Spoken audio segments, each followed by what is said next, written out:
మరో 11 రోజుల్లో ఆంధ్రప్రదేశ్ ఎన్నికల ఫలితాలు రాబోతూ ఉన్నాయి. అందరిలోనూ ఒక ఉత్కంఠ. వన్స్ అగైన్ జగన్ కూటమి అధికారంలోకి వస్తుందా, ఏం జరగబోతోంది అని చెప్పి. ఈ లోపల కొన్ని సర్వే సంస్థలు, సెఫాలజిస్టులు వాళ్ళ అంచనాలని, అభిప్రాయాల్ని తెలియజేస్తూ ఉన్నారు. ఇవాళ ఉమ్మడి విశాఖ జిల్లా గురించి మాట్లాడదాం. ఉమ్మడి విశాఖ జిల్లాలో మొత్తం 15 నియోజకవర్గాలు ఉన్నాయి. ఏ నియోజకవర్గంలో ప్రధానంగా ఎవరెవరి మధ్య పోటీ ఉంది, వాళ్ళ విజయ అవకాశాలు ఎలా ఉన్నాయి, ప్రతికూలతలేంటి, అనుకూలతలేంటి, ఇంకా వాటన్నిటికి సంబంధించి డీటెయిల్డ్గా మాట్లాడదాం. సో సెఫాలజిస్ట్ చందు శ్రీనివాస్ గారు మనతో జాయిన్ అయ్యారు. శ్రీనివాస్ గారు నమస్కారం. నమస్కారం అండి. విశాఖ నార్త్ పెన్మెత్స విష్ణు కుమార్ రాజు మాజీ ఎమ్మెల్యే, కేకే రాజు ప్రజెంట్ ఎమ్మెల్యే, వీళ్ళిద్దరి మధ్య పోటీ. ఇద్దరు రాజుల మధ్య ఇంకో ఆయన కూడా పోటీ పడుతున్నాడు, జేడి లక్ష్మీనారాయణ గారు. అంటే ఇక్కడ జేడి లక్ష్మీనారాయణ గారు ఒక ఎంపీకి అంతకుముందు పోటీ చేశారు. విశాఖ ప్రజలకు సుపరిచితులు, మంచి క్రెడిబిలిటీ ఉన్నది. కానీ సమాజానికి ఏదో చేయాలని చెప్పి తన పదవిని వదిలేసి విఆర్ఎస్ తీసుకుని వాలంటీర్ రిటైర్మెంట్ తీసుకుని వచ్చారు. మంచి వ్యక్తి, దాని కాదని. ఎందుకంటే రాజకీయాల్లో ఎమ్మటే సక్సెస్ అవటం కష్టం కదా. మంచితనం వేరు, సమర్థత, ఇంకా చాలా చాలా ఉంటాయి కదా. ఆ పాయింట్ ఆఫ్ వ్యూ ఏంటంటే ఈయన ఇంతకుముందు గతంలో బీజేపీ నాయకుడిగా ఒక కొద్దిగా పవర్ఫుల్, ఇది టంగ్ బాగా లీడర్ గా కూడా మంచి పేరు ఉన్నది. మొన్నటిదాకా ఎక్కువ ఎడ్జి వైసీపీ ఉన్నది అనే పాయింట్ ఆఫ్ నుంచి ఏంటంటే ఇతనికి గతంలో చేసిన అనుభవం కావచ్చు, జనసేన క్యాడర్ కావచ్చు.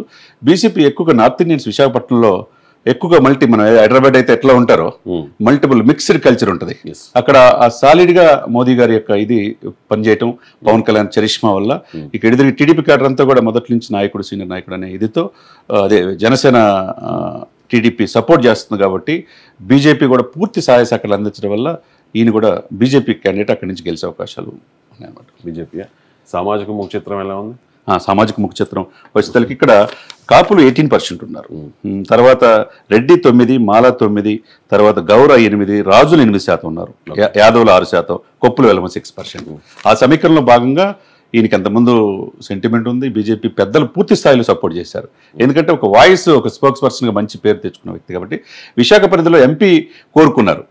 జీవీఎల్ నరసింహారావు రాకపోతే కనీసం ఎమ్మెల్యే అక్కడ వాడి వినిపించాలంటే అటువంటి నగరాల్లో విశాఖపట్నం తర్వాత మంచి వ్యక్తి ఉండాలనే ఉద్దేశంతో ఆ సీటు అతనికి ఇవ్వడం. విశాఖ నార్త్ లో చాలా మంది ఎడ్యుకేటెడ్ ఉన్నారు, నార్త్ ఇండియన్స్ ఉన్నారు, మీరు అన్నట్టుగా.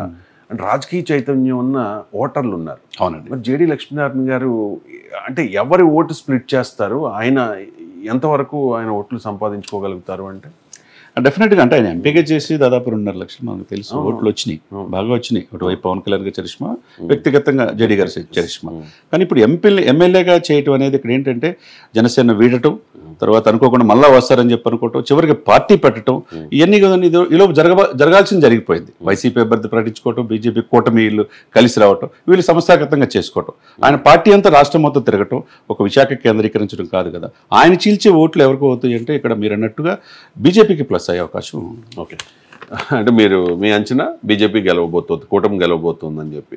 సో ఆత్మసాక్షి సర్వే చెప్తోంది వైఎస్ఆర్ కాంగ్రెస్ పార్టీ ఇక్కడ గెలవబోతోంది, కేకే రాజు మరోసారి ఎమ్మెల్యే కాబోతూ ఉన్నారు అంటూ. పోల్ పల్స్ చెప్తోంది బీజేపీకే కాస్త ఎడ్జిస్తోంది, విష్ణు కుమార్ రాజు ఎమ్మెల్యే అవుతున్నారు అని పోల్ పల్స్ సర్వే చెప్తున్న పరిస్థితి ఇది. మొత్తానికి ఇంకా 11 రోజులు వెయిట్ చేయాల్సింది, జూన్ 4 వరకు వెయిట్ చేయాల్సిందే. ఇది మాత్రం ఒక అంచనా మాత్రమే, వివిధ సర్వే సంస్థలు ఇచ్చిన రిపోర్ట్స్ని బేస్ చేసుకుని చేసిన రిజల్ట్స్ అనాలిసిస్ ఇది.